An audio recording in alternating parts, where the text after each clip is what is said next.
America is living through an era of danger. Hostile nations growing in power. Anger and division running through the country. But there's one threat that's even more terrifying than those. Because this one involves math in a really flimsy piece of paper.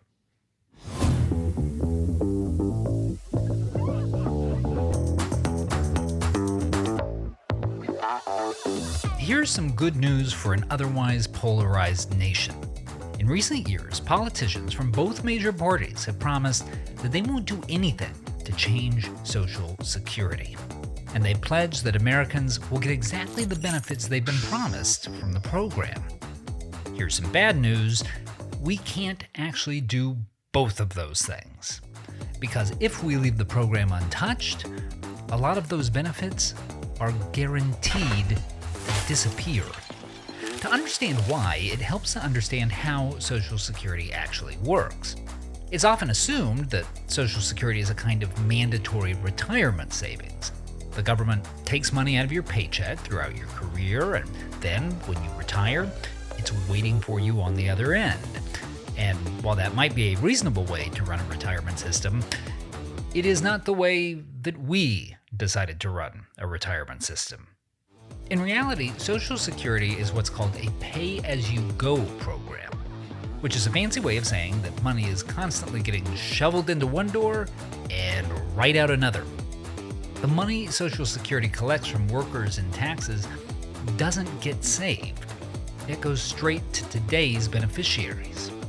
In other words, the money that came out of your paycheck in 2002 isn't sitting in an account somewhere waiting to fund your retirement. It was already spent on, well, whatever retirees in 2002 were into. So, probably a Walker Texas Ranger VHS set. Now, if you're wondering how a system like this could ever have worked, there's actually a pretty simple explanation. For most of Social Security's history, we had way more workers paying into the system than people drawing out from it. So there was always enough money to take care of everyone. In fact, during many years, Social Security was collecting more money than it needed. But today, not so much. Back in 1955, there were about 8.5 workers paying into Social Security for every one person drawing benefits. By 2022, that number had fallen to 2.8. And based on current trends, in just a few decades, every single retiree in America will be reliant on the taxes of one guy in Nebraska named Jeff. Okay, we made that last part up. But you see the problem. In every year since 2010, Social Security has been paying out more in benefits than it's been taking in taxes. And under current policies, that is never going to change. Now, you might think, the federal government brings in a lot of tax revenue, surely it can just make up the difference. How bad could it be? And the answer to that question is that over the course of the next decade, Social Security is going to be short about $3 trillion. But we must have safeguards, right? After all, there were all those years when Social Security took in extra money. So at least we've got a rainy day fund to make up for these shortfalls, right?